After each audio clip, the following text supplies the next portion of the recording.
অন্তর্বর্তীকালীন সরকারের উপদেষ্টাদের বহন করে বঙ্গভবনে নিয়ে যাওয়ার জন্য জাতীয় পতাকাবাহী ২১টি গাড়ি প্রস্তুত রয়েছে। এর মধ্যে একটি বিএমডব্লিউ গাড়ি আছে।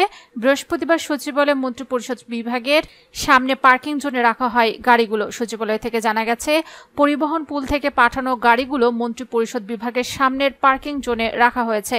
এই গাড়িগুলো বিকেলের দিকে নতুন অন্তর্বর্তীকালীন সরকারের প্রধান উপদেষ্টা ও অন্যান্য উপদেষ্টাদের বাসভবনে পাঠানো হবে। এসব গাড়িতে চড়েই তারা বঙ্গভবনে শপথ গ্রহণের জন্য যাবেন।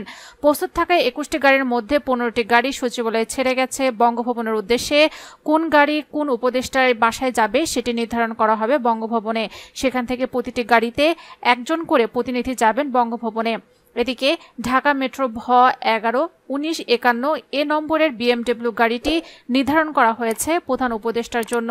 মঙ্গলবার রাতে ড. মোহাম্মদ ইউনূসকে প্রধান করে অন্তর্বর্তীকালীন সরকার গঠনের সিদ্ধান্ত হয়।